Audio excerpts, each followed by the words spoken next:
नमस्कार, भारत सिटीज में आपका स्वागत है। मैं हूं पूजा वर्मा। बिहार के महागठबंधन में शामिल छोटे दलों के सुर बदलने लगे हैं।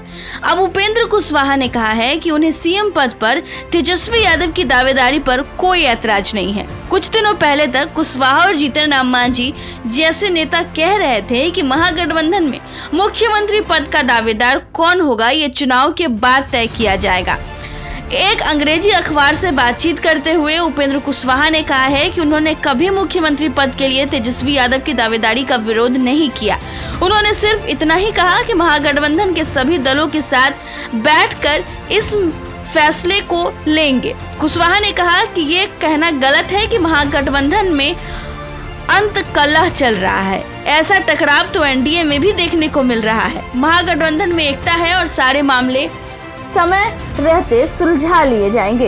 उपेंद्र कुशवाहा ने कहा कि महागठबंधन से सीट शेयरिंग पर बातचीत शुरू हो गई है। हालांकि इसमें अभी समय लगेगा, लेकिन गठबंधन में शामिल पार्टियों के बीच चर्चा शुरू हो गई है।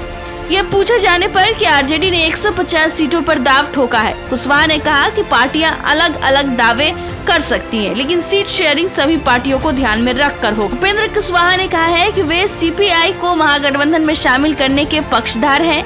सीपीआई ही नहीं बल्कि सभी लेफ्ट पार्टियों को महागठबंधन में शामिल किया जाना चाहिए, लेकिन सीपीआई और कन्हैया कुमार में फर्क है। महागठबंधन में सीपीआई का महत्व है। कन्हैया कुमार उस पार्टी के एक नेता हो सकते हैं। कुशवाहा ने कहा है कि वे कन्हैया कुमार को मुख्यमंत्री पद का दावेदार नहीं मानते हैं।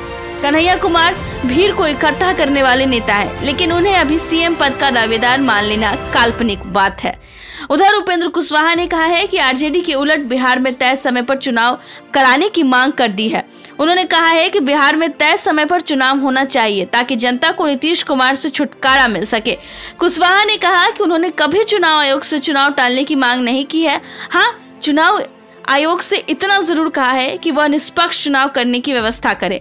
चुनाव इस तरीके से कराया जाए कि आम लोगों की जान पर कोई खतरा ना हो। हम चुनाव लड़ने के लिए तैयार हैं।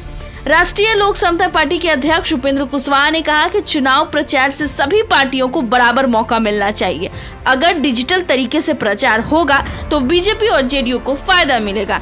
इन दोनों पार्टियों के पास अपार पैसा है। वे एक डिजिटल रैली पर करोड़ों खर्च कर सकते हैं। गरीब पार्टियां इतना खर्च नहीं कर सकती। ऐसे में चुनाव मजाक बनकर रह जाएगा। चुनाव आयोग को तय करना होगा कि सभी पार्टियों को बराबर मौका मिले। फिलहाल इतना ही। ऐसी तमाम खबरों के लिए भारत सिटीज के यूट्यूब चैनल को सब्सक्राइब करें और बेल आइकन दबाना ना भूलें। नमस्कार।